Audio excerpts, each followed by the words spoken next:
وَلَقَدْ يَسَّرْنَا الْقُرْآنَ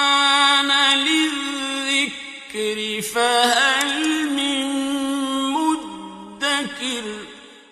الحمد لله رب العالمين والصلاة والسلام على أشرف الأنبياء والمرسلين، أما بعد فأعوذ بالله من الشيطان الرجيم من همزه ونفخه ونفثه. بسم الله الرحمن الرحيم. رب اشرح لي صدري ويسر لي أمري واحلل عقدة من لساني يفقه قولي. اللهم انفعنا بما علمتنا وعلمنا ما ينفعنا وزدنا علما. فبشر عبادي الذين يستمعون القول فيتبعون أحسنه. أولئك الذين هداهم الله وأولئك هم أولو الألباب. واذكرن ما يتلى في بيوتكن من آيات الله والحكمة إن الله كان لطيفا خبيرا. أعوذ بالله من الشيطان الرجيم. واذكرن ما يتلى في بيوتكن من آيات الله والحكمة ان اللہ کان لطیفا خبیرا. ازواج مطہرات اور ان کے ضمن میں امت مسلمہ کی عورتوں کو خطاب جاری ہے، مختلف احکامات جاری ہیں. پہلے اللہ تعالیٰ نے کچھ ایسے احکامات جن سے اللہ نے روکا کہ عورتوں کو اس قسم کے معاملات سے بچنا چاہیے. عورتوں کو مردوں کے ساتھ اگر بات کرنی ہو تو بات کرتے ہوئے اپنے لہجے کو بہت زیادہ اٹریکٹیو بنانا، نرم بنا کر مرد فتنے میں مبتلا ہوں، ایسا نہیں کرنا چاہیے. پھر اس کے بعد جو ہے وہ عورتوں کو گھر میں بیٹھنے کا حکم دیا، اور اگر عورتیں گھر سے باہر نکلیں مجبوری میں تب پھر انہیں زیب و زینت سے بچنے کا حکم دیا کہ اپنی زینت ظاہر نہ کریں. پھر اس کے بعد کچھ ایسے احکامات جو کہ نیک احکامات تھے ان احکامات کی طرف توجہ دلائی کہ نماز قائم کرنی چاہیے، زکوٰۃ دینی چاہیے، اور اللہ کے رسول کی اطاعت کرنی چاہیے. اور پھر اللہ تعالیٰ نے اہل بیت جن میں سر فہرست ازواج مطہرات ہیں ان کے بارے میں فرمایا، ان کا مقام بیان کرتے ہوئے فرمایا کہ اے اہل بیت، اے نبی کے گھر والو، اللہ چاہتے ہیں کہ تم سے پلیدگی کو، نجاست کو دور کر دیں اور تمہیں پاک صاف کر دیں. تو ازواج مطہرات اور ان کے بالتبع عورتوں کو احکامات جاری ہیں. فرمایا وَاذْكُرْنَ مَا يُتْلَى فِي بُيُوتِكُنَّ مِنْ آيَاتِ اللَّهِ وَالْحِكْمَةِ، اور یاد کرو جو تلاوت کی جاتی ہے فی بیوتکن، تمہارے گھروں میں. تمہارے گھروں میں ازواج مطہرات کے گھر یہ وہی گھر ہیں جن میں نبی کریم صلی اللہ علیہ وسلم ان ازواج مطہرات کے پاس آتے تھے. تو یہ نبی کریم صلی اللہ علیہ وسلم کے اور آپ کی ازواج مطہرات کے گھر ہیں. تو تمہارے گھروں میں جو تلاوت کی جاتی ہے من آیات اللہ، اللہ تعالیٰ کی آیات بینات کی، والحکمہ اور حکمت کی. تمہارے گھروں میں جو اللہ تعالیٰ کی آیات کی اور حکمت کی تلاوت ہوتی ہے اس تلاوت کو تم یاد کیا کرو، اس کا ذکر کیا کرو، اس کو پڑھا کرو زیادہ سے زیادہ. نبی کریم صلی اللہ علیہ وسلم کے گھر میں، ازواج مطہرات کے گھر میں وحی بھی ہوتی تھی. خاص طور پہ حضرت عائشہ رضی اللہ عنہ، بلکہ ان کے تو حدیث میں آتا ہے کہ ان کے بستر پہ بھی نبی صلی اللہ علیہ وسلم پر وحی آ جایا کرتی تھی. تو جو کچھ وحی کی باتیں، خواہ وہ وحی جلی ہو قرآن کریم کی صورت میں، اللہ کی آیات کی صورت میں، لفظاً بھی وحی ہے اور معناً بھی وحی ہے، خواہ وہ وحی خفی ہو جس کو یہاں حکمہ سے تعبیر کیا گیا ہے. حدیث مبارکہ، سنت رسول صلی اللہ علیہ وسلم، وہ بھی وحی ہے اور وہ معناً وحی ہے،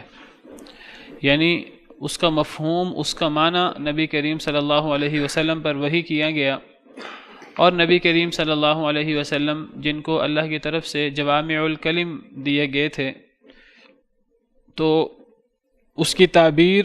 نبی کریم صلی اللہ علیہ وسلم اپنے مبارک الفاظ میں بیان کر دیتے. آپ کے گھروں میں جو اللہ کی آیتیں وحی جلی یعنی قرآن کریم کی صورت میں اور جو حکمت یعنی سنت و حدیث، وحی خفی جس کا معنی وحی ہوتا ہے، جس کے الفاظ نبی کریم صلی اللہ علیہ وسلم کے ہوتے ہیں، تو یہ جو وحی ہوتی ہے قرآن کی صورت میں ہو یا حدیث کی صورت میں ہو، تو آپ کے گھروں میں یہ جو قرآن اور حدیث کی تلاوت کی جاتی ہے، اس تلاوت کو آپ بھی یاد کریں، اس کو یاد کیا کرو، اس کو دہرایا کرو، اس کو زیادہ سے زیادہ پڑھا کرو۔ اس سے پتہ لگتا ہے کہ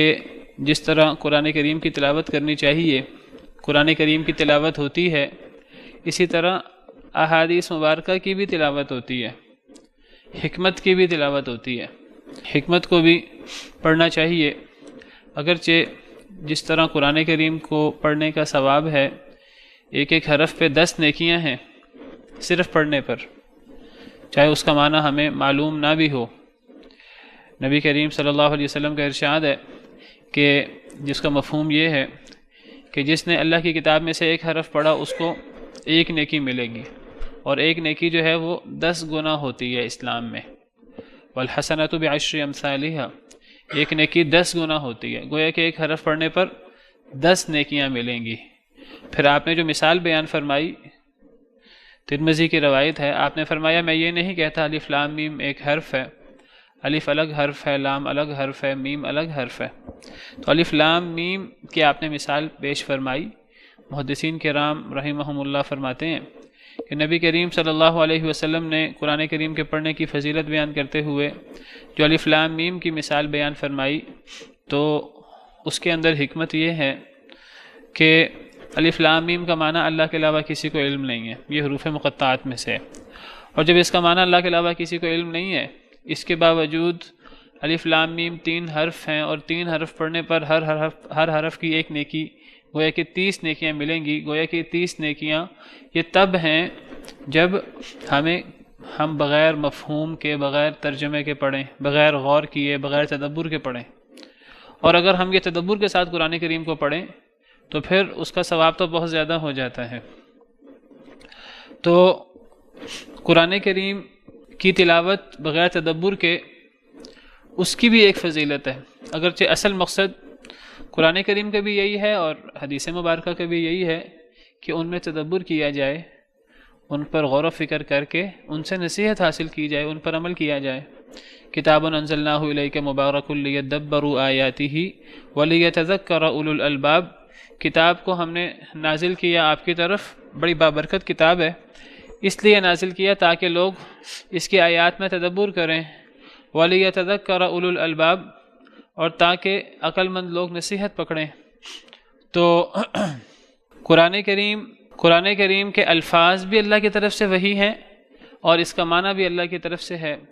حدیث کے الفاظ اللہ کی طرف سے نہیں ہوتے، الفاظ نبی کریم صلی اللہ علیہ وسلم کے ہوتے ہیں، لیکن حدیث کا معنی جو ہے وہ اللہ کی طرف سے ہوتا ہے۔ تو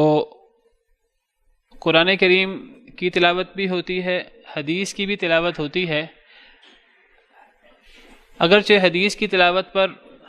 ایک ایک حرف پر 10 نیکیاں نہیں ملتی، جس طرح قرآن کریم کی تلاوت پر ایک ایک حرف پر 10 نیکیاں ملتی ہیں۔ قرآن کریم چونکہ اللہ کا مبارک کلام ہے، اللہ نے باقاعدہ اس قرآن کے ساتھ تکلم فرمایا ہے، اللہ نے قرآن کریم کے الفاظ نازل فرمائے ہیں، یہ اللہ رب العالمین کے مبارک الفاظ ہیں، یہ اللہ رب العالمین کا مبارک کلام ہے قرآن۔ حدیث جو ہے یہ جیسے میں نے ذکر کیا، یہ اللہ کے الفاظ نہیں ہیں، یہ الفاظ نبی کریم صلی اللہ علیہ وسلم کے ہیں، تعبیر نبی کریم صلی اللہ علیہ وسلم کی ہے، جو پیچھے مفہوم ہے وہ اللہ کی طرف سے وحی کردہ ہے، اللہ کی طرف سے نازل کردہ ہے۔ تو اس کا جو مفہوم ہے حدیث کا وہ اللہ کی طرف سے ہے، قرآن کا مفہوم بھی اللہ کی طرف سے ہے، شروع کر دیا تھا میں نے، اور قرآن کے الفاظ بھی جو ہیں یہ اللہ کی طرف سے ہیں۔ تو قرآن کریم کی بھی تلاوت ہوتی ہے، حدیث کی بھی تلاوت ہوتی ہے، اگرچہ قرآن کی تلاوت کا ثواب بہت زیادہ ہے، چاہے وہ معنی کے بغیر بھی، تدبر کے بغیر بھی ہو، حدیث کی تلاوت کا وہ ثواب نہیں ہے جو قرآن کی تلاوت کا ثواب ہے۔ پھر قرآن کریم کی تلاوت نماز میں بھی ہوتی ہے، حدیث کی تلاوت نماز میں نہیں ہو سکتی۔ قرآن کریم کی تلاوت بھی جو ہے وہ ایک الگ عبادت ہے، حدیث کا معاملہ وہ نہیں ہے، لیکن اس کے باوجود یہاں قرآن اور حکمت دونوں کے ساتھ تلاوت کا لفظ آیا ہے۔ یعنی جب حدیث مبارکہ کو پڑھا جائے گا قرآن کی طرح، اس کو یاد کیا جائے گا، تب ہی حدیث جو ہے وہ زیادہ سے زیادہ قرآن کی طرح وہ بھی پھر پھیلے گی اور اس کا علم بھی پھر ہی عام ہوگا۔ اگر صرف قرآن کریم کو پڑھا جائے، قرآن کریم کو یاد کیا جائے، قرآن کریم کی تلاوت ہو، حدیث کی تلاوت نہ ہو، حدیث کو نہ پڑھا جائے، حدیث کو یاد نہ کیا جائے، تو حدیث بھی تو وہی ہے۔ اگرچہ دونوں وحی میں فرق بتا چکا ہوں آپ کو، ایک وحی جلی ہے، ایک وحی خفی ہے، ایک وحی مطلوب ہے، ایک وحی غیر مطلوب ہے، دونوں اللہ کی طرف سے وحی ہیں۔ بعض لوگ جو ہیں وہ حدیث کو وحی نہیں سمجھتے، بعض لوگوں کا خیال یہ ہے کہ حدیث جو ہے یہ نبی کریم صلی اللہ علیہ وسلم کی کلام ہے، تو وہ حدیث کو نبی کریم صلی اللہ علیہ وسلم کی بات کہتے ہیں، اور وہ کہتے ہیں چونکہ نبی کریم صلی اللہ علیہ وسلم اس امت کے نبی ہیں، افضل ترین انسان ہیں، آپ کی بات بھی بڑی افضل ہے، وہ حدیث کو اس طور پہ لیتے ہیں کہ جی ایک افضل انسان کی ایک افضل بات ہے، وہ اس کو اللہ کی طرف سے وحی نہیں سمجھتے۔ بعض لوگ غامدی حضرات جو ہیں وہ حدیث کو وحی نہیں مانتے، کہتے ہیں حدیث سے، چاہے وہ صحیح سند سے کیوں نہ ہو، چاہے وہ بخاری مسلم کی حدیث کیوں نہ ہو، اس سے دین میں کسی عمل اور عقیدے کا اضافہ نہیں ہوتا، اور یہ بات صحیح نہیں ہے۔ جس طرح قرآن وحی ہے اس طرح حدیث بھی وحی ہے، اگرچہ دونوں وحیوں میں تھوڑا سا فرق ہے، وہ فرق میں بتا چکا ہوں آپ کو، وحی مطلوب اور غیر مطلوب کا، وحی جلی اور وحی خفی کا۔ قرآن کے الفاظ بھی وحی ہیں، حدیث کے الفاظ وحی نہیں ہوتی۔ حدیث میں ایک مفہوم آپ کو وحی کر دیا جاتا ہے، تو اس کی تعبیر نبی کریم صلی اللہ علیہ وسلم جن کو جوامع الکلم دیے گئے تھے، وہ تعبیر نبی کریم صلی اللہ علیہ وسلم کی ہوتی ہے، الفاظ نبی صلی اللہ علیہ وسلم کے ہوتے ہیں۔ قرآن میں الفاظ بھی اللہ کے ہوتے ہیں، یہ فرق ہے قرآن میں حدیث میں، ورنہ دونوں وحی ہیں۔ اسی لیے قرآن کی تلاوت کے ثواب زیادہ ہے، اور قرآن کی تلاوت نماز میں ہوتی ہے، حدیث کی تلاوت جو ہے وہ نماز میں نہیں ہوتی۔ تو یہاں میں جس چیز کی طرف اشارہ کرنا چاہ رہا ہوں بار بار، وہ یہ کہ دونوں کے لیے لفظ تلاوت آئے ہیں۔ وَاذْكُرْنَ مَا يُتْلَى فِي بُيُوتِكُنَّ مِنْ آيَاتِ اللَّهِ وَالْحِكْمَةِ، کہ یاد کرو جو تلاوت کی جاتی ہے تمہارے گھروں میں۔ کون تلاوت کرتا ہے؟ نبی کریم صلی اللہ علیہ وسلم بھی اور تم بھی۔ نبی کریم صلی اللہ علیہ وسلم کی دیکھا دیکھی، آپ سے سیکھتے ہوئے تم ازواج مطہرات بھی جو قرآن کی اور حدیث کی تلاوت کی جاتی ہو، جو تلاوت کرتی ہو، جو نبی کریم صلی اللہ علیہ وسلم قرآن کی اور حکمت کی تلاوت کرتے ہیں، تو اس کو یاد کرو اور اس کے مطابق عمل کرو اور اس کو آگے پھیلاؤ۔ تو قرآن کی بھی تلاوت ہوتی ہے، حدیث کی بھی تلاوت ہوتی ہے، حدیث کو بھی یاد کیا جاتا ہے، حدیث کو بھی جو ہے وہ آگے پہنچایا جاتا ہے۔ نبی کریم صلی اللہ علیہ وسلم کا ارشاد ہے کہ آپ نے فرمایا نظر اللہ امرأ سمع مقالتی فوعاها ثم اداها كما حفظها او كما قال علیہ الصلاۃ والسلام، اللہ تعالیٰ اس شخص کے چہرے کو تر و تازہ رکھے، اللہ اس کے چہرے کو سرسبز اور شاداب رکھے، جو میری کوئی بات سن لے، نبی کریم صلی اللہ علیہ وسلم کی کوئی حدیث سن لے، پھر وہ اس کو یاد کر لے، پھر اس کو یاد کر کے پھر وہ اس کو ایسے ہی آگے پہنچا دے جیسے اس نے سنا ہے۔ تو اس کے بارے میں نبی کریم صلی اللہ علیہ وسلم کی دعا ہے کہ اللہ تعالیٰ اس کے چہرے کو ہمیشہ تر و تازہ رکھے، اس کا چہرہ ہمیشہ شاداب، خوش اور خوشی سے چمکتا رہے، جو نبی کریم صلی اللہ علیہ وسلم کے مبارک فرمانات کو، جو اللہ کی وحی ہیں، جو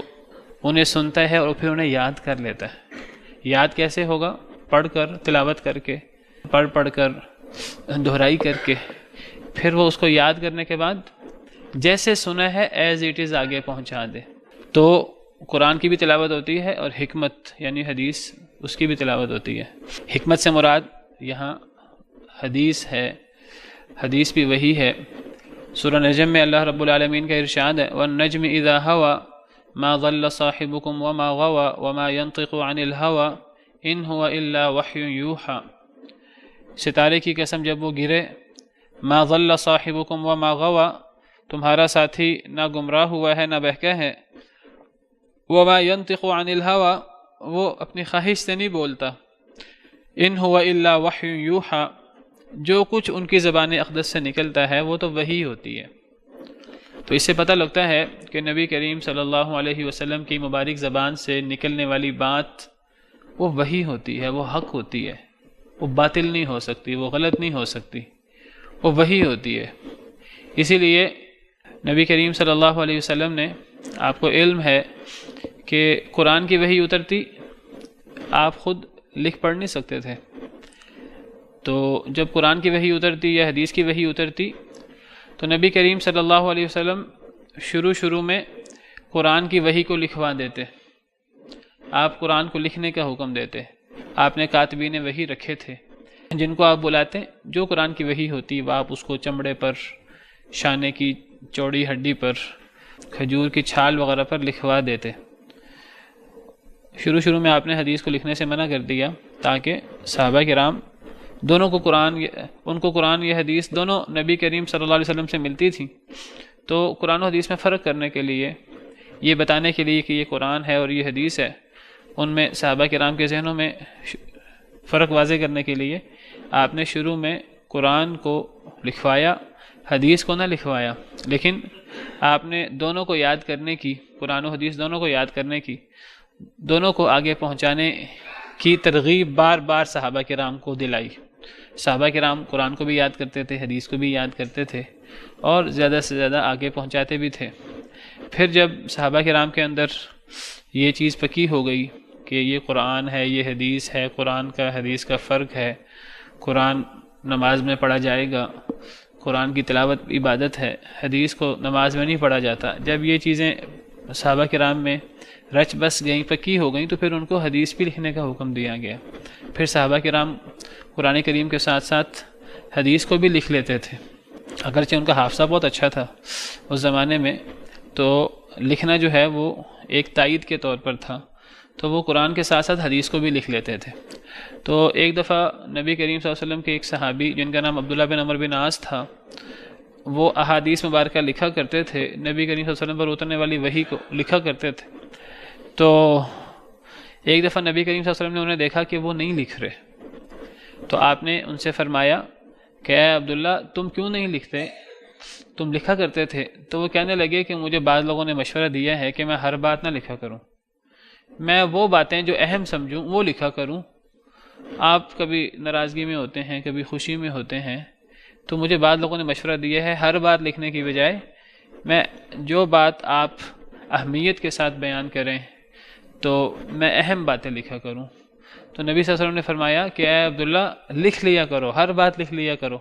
اللہ کی قسم اس زبان سے حق کے علاوہ کچھ نہیں نکلتا۔ تو اس کے بعد پھر حضرت عبداللہ بن عمر بن عاص نے ہر بات کو لکھنا شروع کر دیا۔ تو یہی مطلب ہے وَمَا يَنْطِقُ عَنِ الْهَوَىٰ إِنْ هُوَ إِلَّا وَحْيٌ يُوحَىٰ، نبی کریم صلی اللہ علیہ وسلم کی زبان اقدس سے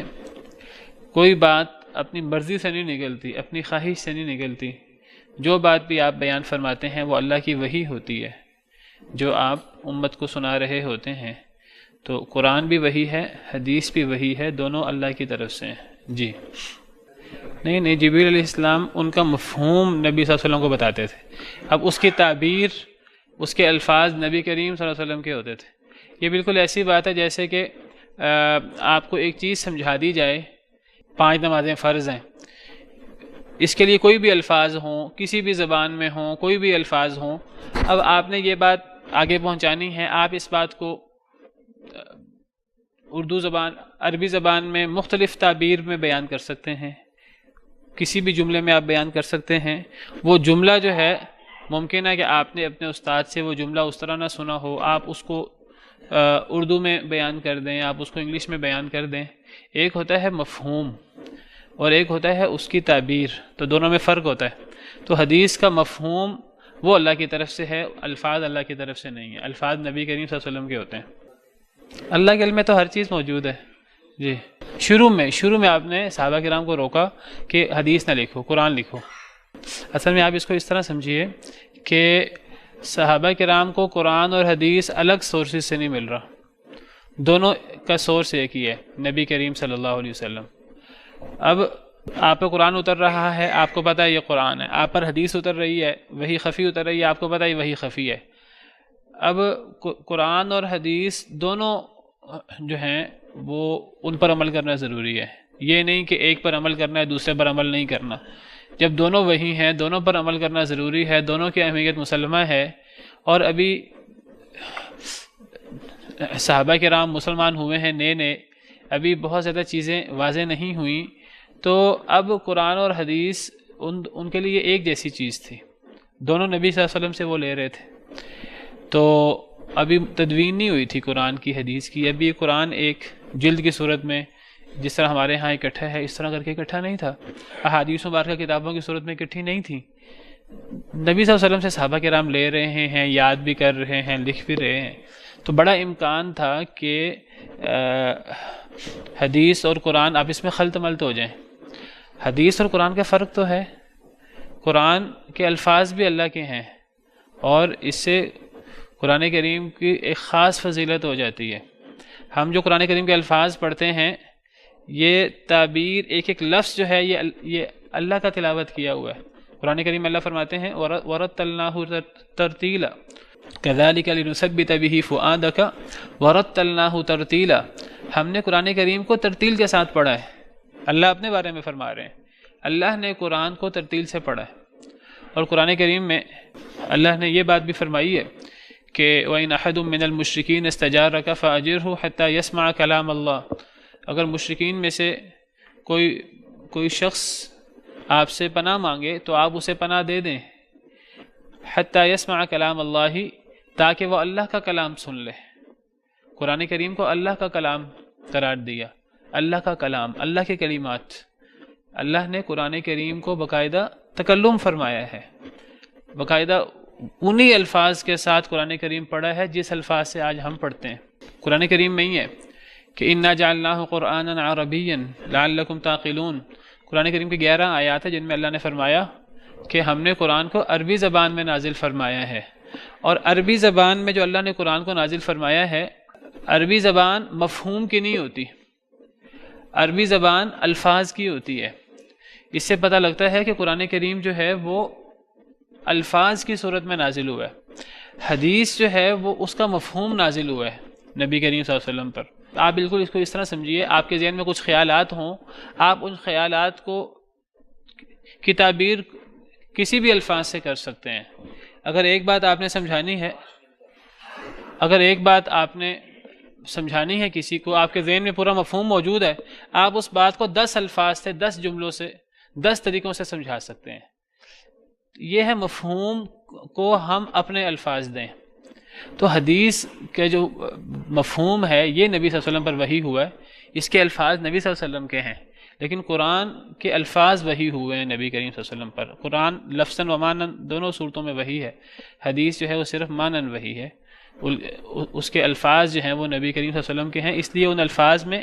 اختلاف ہو جاتا ہے۔ صحابہ کرام بعض دفعہ روایت بالمعنی بھی کر دیتے ہیں حدیث کو، حدیث میں روایت بالمعنی کی اجازت ہے۔ روایت بالمعنی کا مطلب یہ ہے کہ ایک ہی بات کو مختلف الفاظ سے بیان کر دینا، لیکن قرآن کریم میں روایت بالمعنی جائز نہیں ہے۔ قرآن کریم کی روایت بالمعنی تب جائز ہو جب قرآن کریم کا بھی مفہوم وہی ہوا ہو، الفاظ نبی کریم صلی اللہ علیہ وسلم کے ہوں۔ تو ایسی بات نہیں ہے، قرآن کریم کے الفاظ اللہ کی طرف سے اترے ہیں۔ سورہ فاتحہ جس طرح ہم پڑھتے ہیں یہی الفاظ اللہ کی طرف سے اترے ہیں، ہم کسی جگہ پر کسی لفظ کو اس سے ملتے جلتے لفظ سے نہیں بدل سکتے، ہم کسی جگہ کسی بھی لفظ کو اس کے ملتے جلتے الفاظ سے بدل دیں، ایسا نہیں ہوتا قرآن کریم میں۔ حدیث میں ایسا ہو جاتا ہے، بعض دفعہ روایت بالمعنی ہو جاتی ہے، بعض دفعہ الفاظ بدل جاتے ہیں۔ تو میں آپ سے کہہ رہا تھا کہ قرآن بھی اللہ کی طرف سے اترا ہے، اور حدیث بھی، جس کا نام حکمت ہے، حدیث بھی اللہ کی طرف سے اتری ہے۔ اب یہ دیکھیے، یہ ایک آیت ہے قرآن کریم کی، اس میں اللہ فرماتے ہیں، سورہ نساء کی آیت نمبر 113 ہے، اللہ فرماتے ہیں وَأَنزَلَ اللَّهُ عَلَيْكَ الْكِتَابَ وَالْحِكْمَةَ، اور نازل کیا اللہ نے آپ پر کتاب کو اور حکمت کو۔ حکمت سے مراد یہاں کوئی ایسی چیز ہے جو قرآن کے علاوہ ہے، کیونکہ کتاب کو الگ ذکر کیا اور پھر فرمایا کہ نازل کیا اللہ نے آپ پر کتاب کو اور حکمت کو۔ جو لوگ حدیث کو وحی نہیں مانتے، جو لوگ حدیث کو حجت نہیں مانتے، میں نے بتایا غامدی حضرات جو ہیں وہ حدیث کو وحی نہیں مانتے، وہ حکمت سے مراد،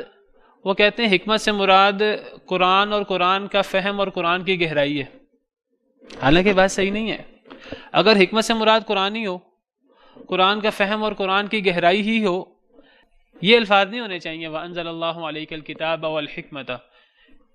یہ عطف معطوف ہے، عطف معطوف میں مغایرت ہوتی ہے، دو الگ الگ چیزیں ہیں. اگر ہم کہیں کہ جاء موسیٰ و عیسیٰ، موسیٰ اور عیسیٰ آئے، اب ہم کہیں نہیں جی یہ موسیٰ اور عیسیٰ سے مراد ایک ہی شخص ہے، ایسا تو نہیں ہوگا. موسیٰ اور عیسیٰ اگر ہم کہیں گے تو پتہ لگا دونوں الگ الگ ہیں، درمیان میں واو ہے نا، اس کو کہتے ہیں عطف معطوف. تو وَأَنزَلَ اللَّهُ عَلَيْكَ الْكِتَابَ وَالْحِكْمَةَ، ہم نے نازل کیا آپ پر کتاب کو اور حکمت کو. تو پتہ لگا کہ کتاب الگ وحی ہے اور حکمت جو ہے وہ الگ وحی ہے، اور دونوں اللہ کی طرف سے منزل کردہ ہیں، اللہ کی طرف سے نازل کردہ ہیں. واللہ تعالی عالم، وصلی اللہ وسلم علی نبینا محمد. برحمه تحلو الحياة شوقا